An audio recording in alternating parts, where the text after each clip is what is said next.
Hey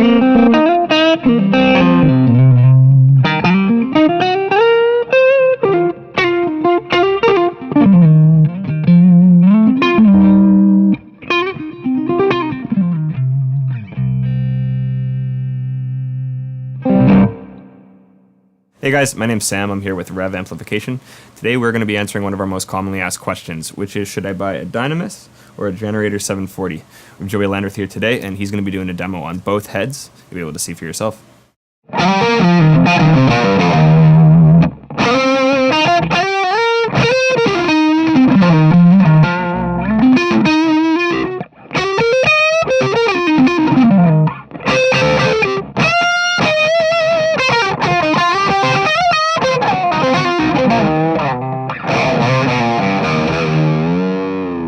So 40 watts is definitely that sweet spot with a tube amp. You get the right amount of breakup at a really reasonable volume. It's not overwhelming in most situations. That being said, though, the variable wattage on the amp is very effective. Yeah, and what that means is there's a switch that'll allow you to go from 7 watts to 40 watts, and it's selectable per channel. So your overdrive channel can be run at 7 watts, which will make it feel like it's cranked up and it's saturated and feels right. And you can run your clean channel at 40 watts, which gives you all the headroom that you possibly want.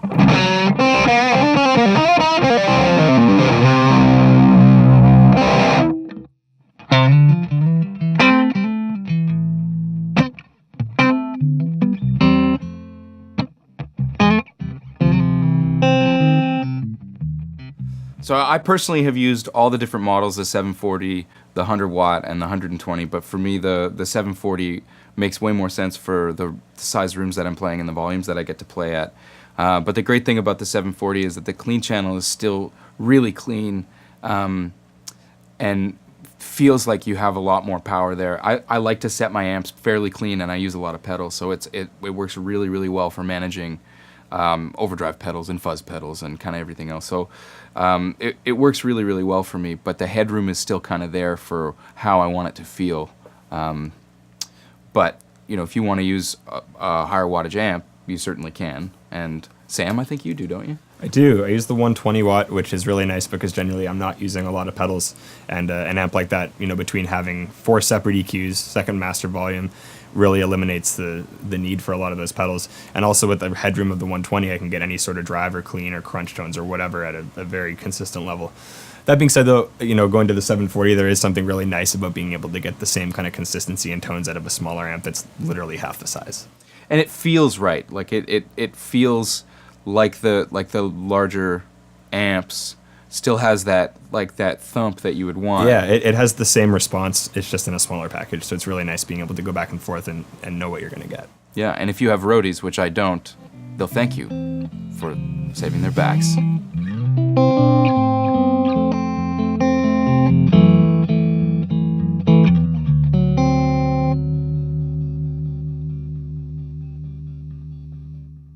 So the build quality is top tier all across the board on any of the Revv models. They use all the same components. It really just comes down to the setting you're going to be using the amp in and what's more practical for you.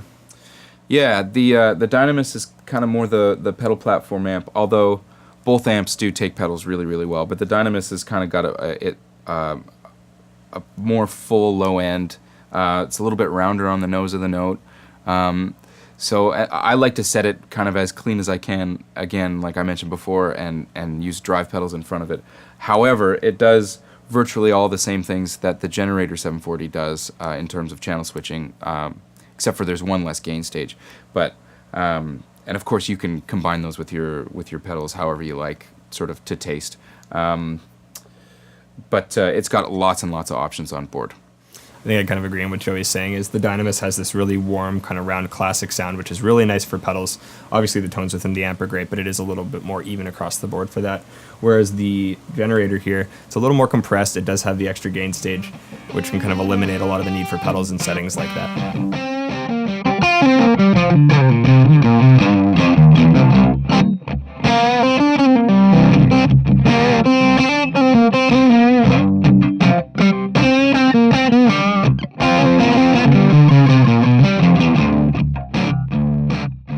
Okay, so the foot switch that comes with the amp is super cool and very powerful. It gives you access to all the different channels, all the different gain stages, It also allows you to turn the effects loop on and off, and in the Dynamis, it allows you to turn the reverb on and off, which is a really, really lovely feature. But the coolest thing about it is you can actually store your presets from the amp into the foot switcher itself, so you can recall your favorite sounds just with the kick of a button. What's really cool about that is all the tone coming from the amp is analog. The switch is just digital, which allows you to store those presets, which is great. On the digital side of things as well, the amp is fully MIDI programmable. So if you're using something like a ground control, you could have it activate, your pedal loop as well as the amp settings in one shot. Or if you really want to dive into it, you could actually get into programming it through a DAW like Logic or something like that and having it all run hands-free.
So yeah, as you can see, the amps are specialized in different directions, but they do share a lot of the same attributes in terms of the layout, switching features, all that type of stuff.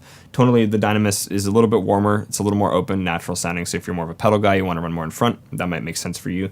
Whereas the Generator, one extra gain stage on there makes it so you might not need as many drive pedals. It's more of the all-in-one. What do you think? Yeah, I agree. I lean towards the Dynamis, but I've gotten really, really lovely usable tones out of all the amps. And in a bunch of different settings, both live and in the studio. So, I mean, the tweakability factor is really there, but kind of at the end of the day, it really depends on what you're looking for flavor-wise, sort of what your taste is, what kind of guitar you play, what kind of music you play. It really does come down to that. But ultimately, both amps are really, really versatile, so you really just kind of got to get your hands on one and try one. And hopefully the video that we made today will help you inform your choice.